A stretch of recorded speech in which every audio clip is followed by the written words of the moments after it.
Real estate never fails. Good luck.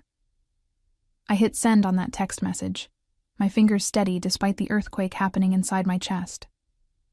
20 minutes earlier, my husband Darren had just destroyed 15 years of careful financial planning with a single message from his supposed hunting weekend in Santa Fe. The audacity was breathtaking. Not just the betrayal, but the sheer stupidity of putting our entire life savings into some half-baked real estate scheme with his girlfriend. My name is Veronica Hale, and I'm 45 years old. For the past 15 years, I've been the financial backbone of our household here in Tucson, Arizona. While Darren played the charming salesman at Trevanta Corporation, I managed every dollar we earned, every investment we made, every safety net we built. Our retirement accounts, emergency fund, the equity in our home, I tracked it all with the precision of a Swiss watchmaker. Darren used to call me the brain behind our success, back when he still respected what I brought to our marriage.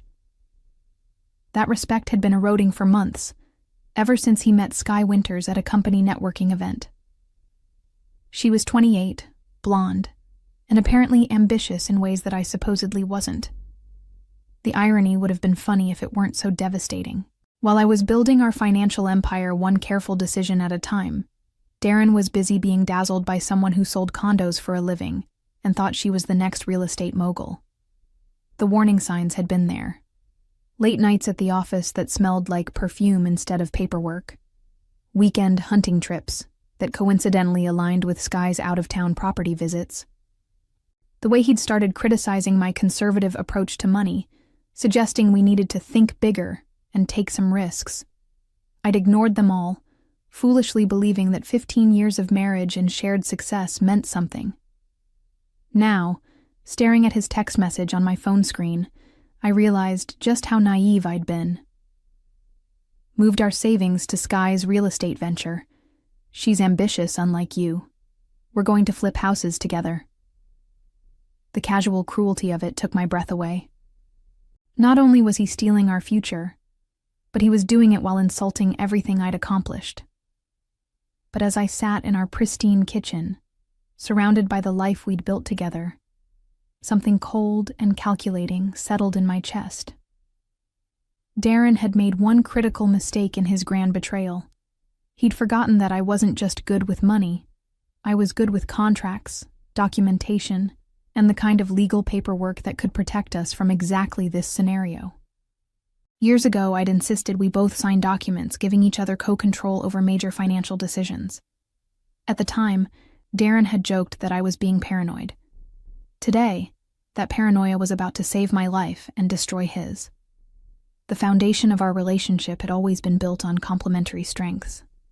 Darren was the social one, the networker who could charm clients and close deals with his easy smile and natural charisma.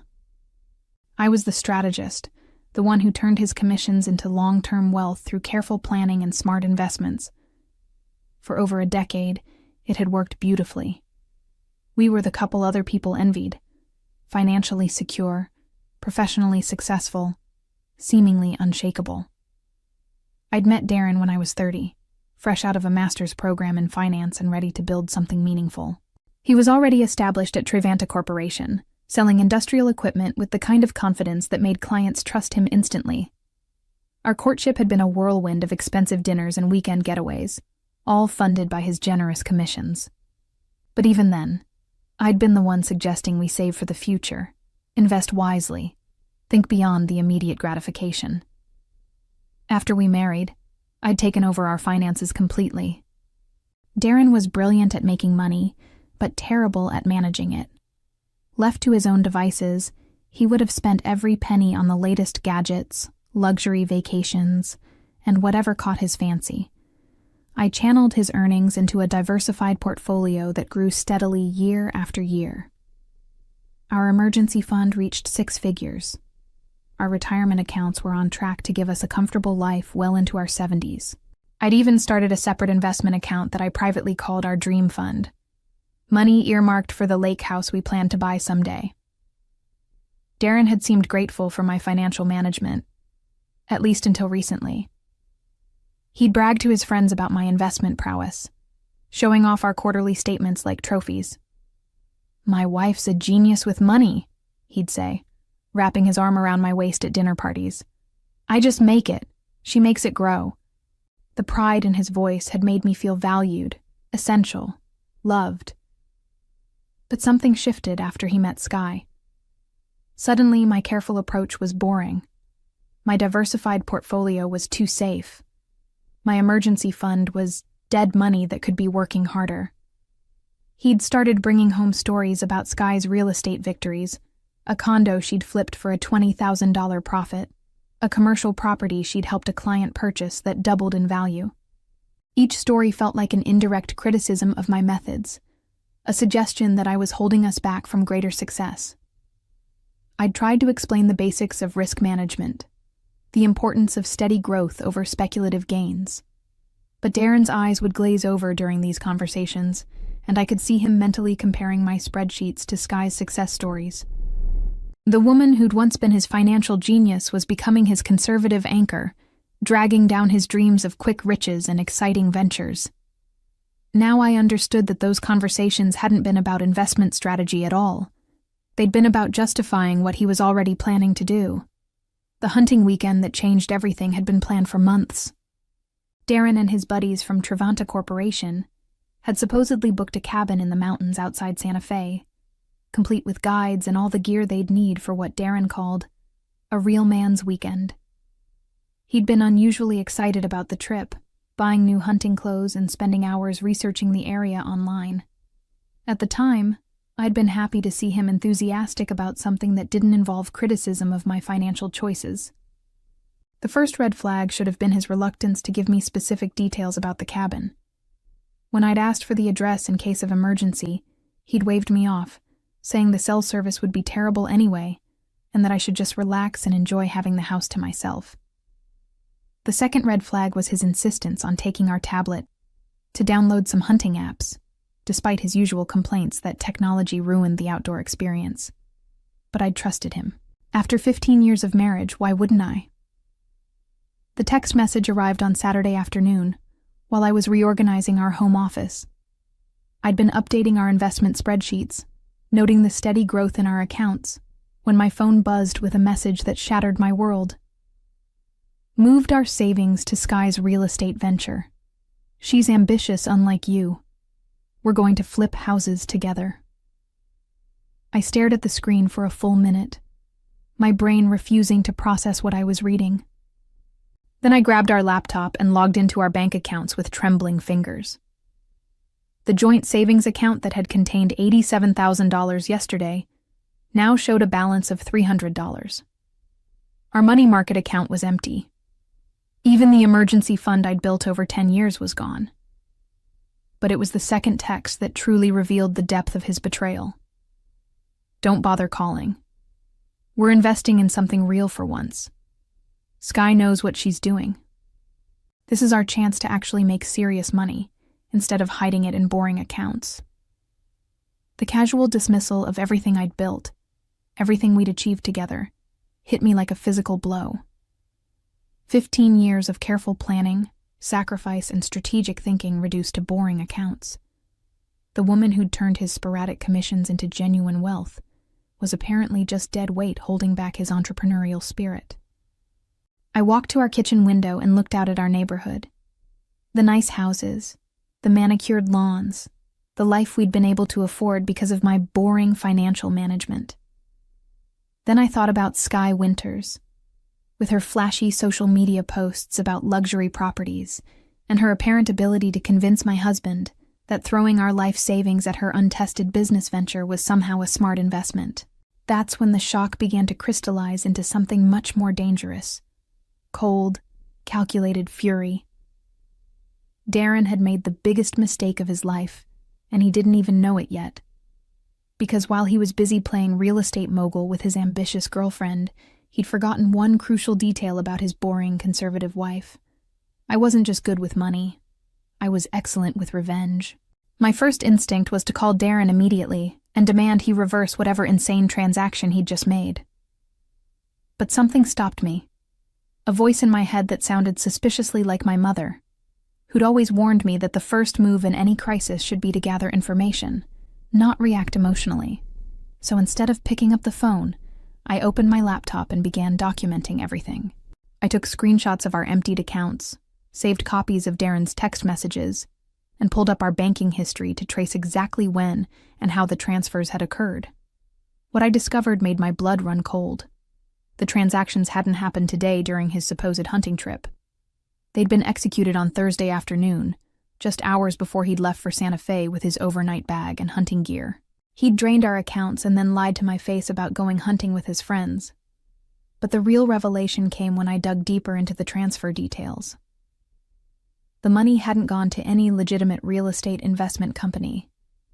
It had been wired directly to a personal account belonging to Sky Winters. Not her business account, not a corporate investment fund, her personal checking account, which meant this wasn't even a real business venture. It was either a personal loan to his girlfriend, or, more likely, his way of funding their new life together while leaving me with nothing. The level of premeditation was staggering. This wasn't a spur-of-the-moment decision made during a romantic weekend. Darren had been planning this for weeks, maybe months. While I'd been updating our investment spreadsheets and planning our financial future, he'd been systematically preparing to steal everything we'd built together. My hands were shaking as I picked up my phone to call our bank. The customer service representative was sympathetic but clear. Since both names were on the accounts and Darren had proper authorization, the transfers were technically legal. They couldn't reverse them without his consent or a court order. The woman suggested I contact a lawyer immediately if I suspected fraud or financial abuse. A lawyer.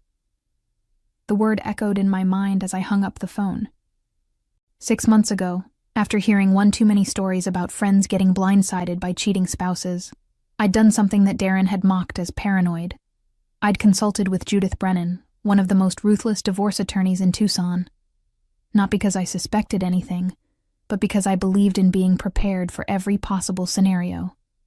Darren had laughed when I'd told him about the consultation fee, calling it a waste of money and joking that I was already planning our divorce. Today, that consultation was about to become the best investment I'd ever made. I'd kept Judith's card in my home office filing cabinet, tucked away behind our tax documents where Darren would never think to look. As I pulled it out, I remembered her words from that initial meeting. The key to surviving financial infidelity is moving faster than the cheating spouse expects. Most betrayed partners waste crucial time trying to understand why it happened or hoping for reconciliation. The smart ones protect themselves first and process emotions later. My phone call to Judith was brief and to the point. This is Veronica Hale. We met 6 months ago for a consultation. My husband just stole our life savings and transferred it to his girlfriend. I want to go nuclear. Her response was immediate and reassuring. I remember you. How much money are we talking about? $87,000 in savings, plus whatever he can access from our other accounts. Maybe $150,000 total. When did the transfers occur? Thursday afternoon. He's currently in Santa Fe with his girlfriend, pretending to be on a hunting trip. Perfect. We'll have restraining orders on the remaining accounts by Monday morning. Can you be in my office in an hour? As I grabbed my purse and car keys, I felt something I hadn't experienced in months. Hope. Judith Brennan's office was exactly what I'd remembered from my consultation 6 months earlier. Impressive, but not flashy, with the kind of understated elegance that suggested competence rather than desperation for clients. Floor-to-ceiling law books lined the walls, and her desk was organized with the precision of someone who'd built a career on attention to detail. She was waiting for me when I arrived, having apparently cleared her Saturday afternoon schedule for what she'd already identified as a priority case. "Show me everything," she said without preamble, gesturing to the chair across from her desk. I handed over my phone with Darren's text messages and opened my laptop to display the banking records I'd compiled. Judith's expression remained neutral as she reviewed the evidence, but I caught the slight tightening around her eyes that suggested she'd seen this type of betrayal before and knew exactly how to respond to it. "Your husband made several critical mistakes," she said, after reviewing everything. "First, he documented his intent in writing. These text messages show clear evidence of financial abuse and potentially fraudulent misrepresentation of assets. Second, he transferred marital funds to a third party without your consent, which violates the co-control agreements you signed years ago. And third, he's currently out of state, which gives us a window to act before he can make any additional moves. She pulled out a legal pad and began writing notes with the speed of someone dictating strategy to herself. Here's what we're going to do. Monday morning, I'll file for emergency relief to freeze all remaining joint accounts. We'll also request a temporary restraining order preventing him from accessing any marital assets until a court can review the situation. The fact that he transferred money to his girlfriend's personal account rather than a legitimate business entity works strongly in our favor. But it was her next words that made me sit up straighter. More importantly, we're going to subpoena every financial record related to this so-called real estate venture. If Sky Winters accepted marital funds under false pretenses, if this isn't actually a legitimate business investment, she could be facing civil liability for receiving stolen property. The implications hit me immediately. You mean she could be legally responsible for returning the money? Potentially, yes. And if we can prove she knew the funds were taken without your consent, the penalties become much more severe. Judith's smile was sharp and professional. I've seen this pattern before. Younger women who get involved with married men often don't understand they're making themselves vulnerable to legal action when they accept money that isn't rightfully theirs. She continued outlining our strategy, explaining how we'd document every aspect of Darren's deception and build a case that would not only protect my remaining assets, but potentially recover what he'd already stolen. The comprehensive approach was exactly what I'd hoped for. Aggressive, thorough, and designed to catch Darren completely off guard. There's one more thing, Judith added, leaning back in her chair. Your husband's hunting trip alibi actually works in our favor. If he's been posting about his weekend on social media while simultaneously claiming he's in the mountains with no cell service, we can use that to demonstrate a pattern of deception. Modern betrayals leave digital footprints that earlier generations couldn't have imagined. As I left her office an hour later, I felt the strangest sensation, relief mixed with anticipation. For months, I'd been watching my marriage deteriorate without understanding why or how to stop it. Now I had a plan, a timeline, and a legal advocate who understood exactly how to turn Darren's betrayal against him. The hunting weekend that was supposed to mark the beginning of his new life with Sky was about to become the biggest mistake he'd ever made. Sunday evening brought the first crack in Darren's carefully constructed narrative. He called just before 8 p.m., his voice artificially cheerful as he described his amazing hunting experience and the huge buck his friend Bradley had supposedly taken down. But I could hear something else underneath the manufactured enthusiasm. Nervous energy, like someone rehearsing a story they weren't entirely confident about. "The guys want to stay another day," he said, the words coming a little too quickly. "Some opportunity to track this elk that the guides think we can find. I might not be back until Tuesday evening." Of course he wanted to extend his trip. More time with Sky, more time to solidify their plans before facing the consequences of what he'd done. But his transparent lie gave me exactly what I needed. Additional time to implement Judith's strategy before he realized what was happening. "That sounds wonderful," I replied, keeping my voice warm and supportive. "Make sure you get some good photos for your social media. I know how much you enjoy sharing your adventures." The pause that followed told me everything I needed to know.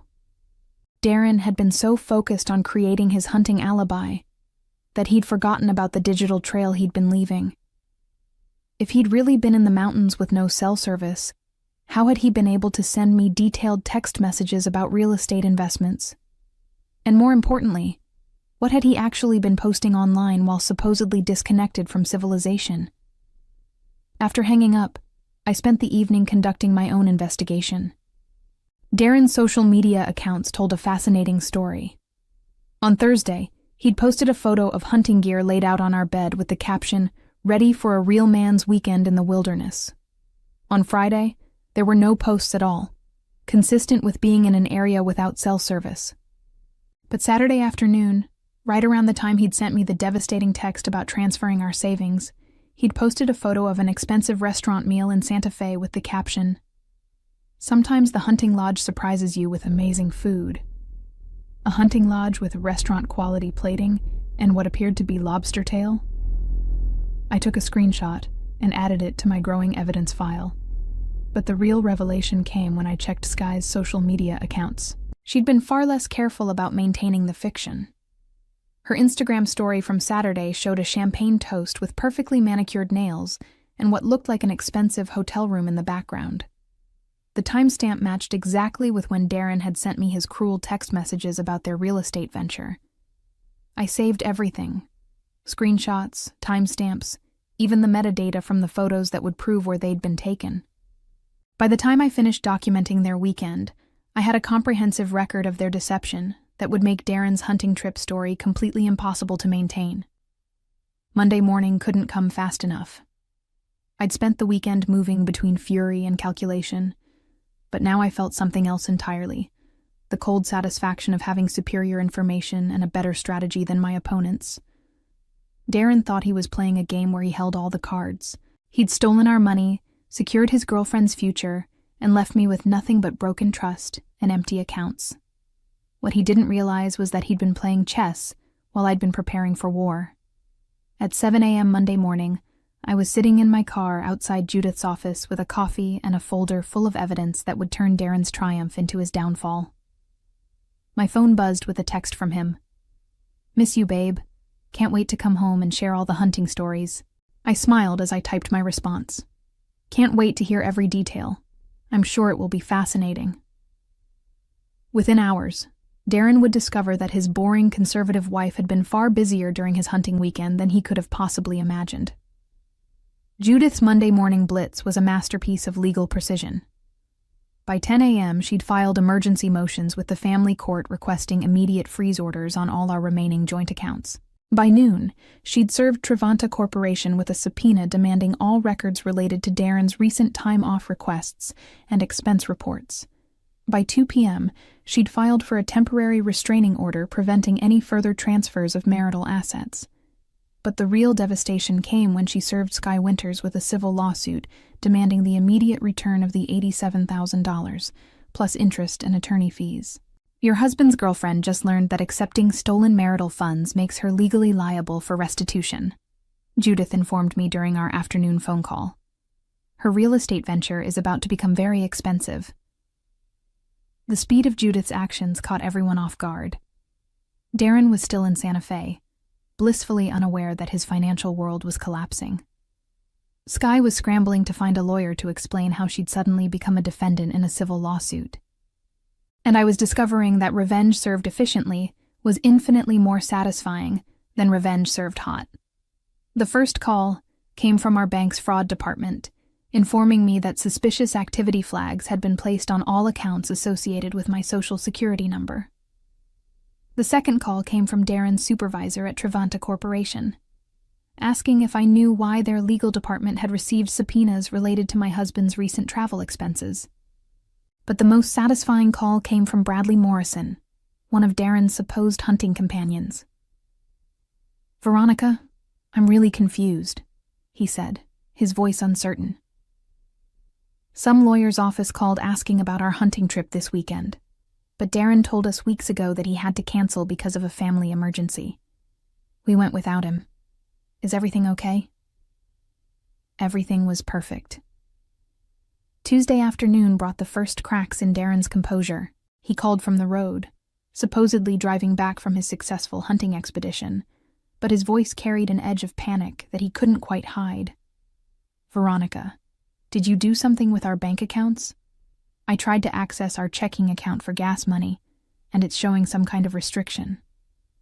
I let the silence stretch for a moment before responding with carefully calibrated concern. "That's strange. I haven't touched anything. Maybe you should call the bank when you get home. You know how paranoid they've become about unusual activity." "Unusual activity?" His voice pitched higher. "What kind of unusual activity?" "Oh, I don't know. Maybe large transfers or out-of-state transactions? You know how banks are these days. I paused, then added with perfect innocence. How was the hunting, by the way? Did you get good cell service up in the mountains?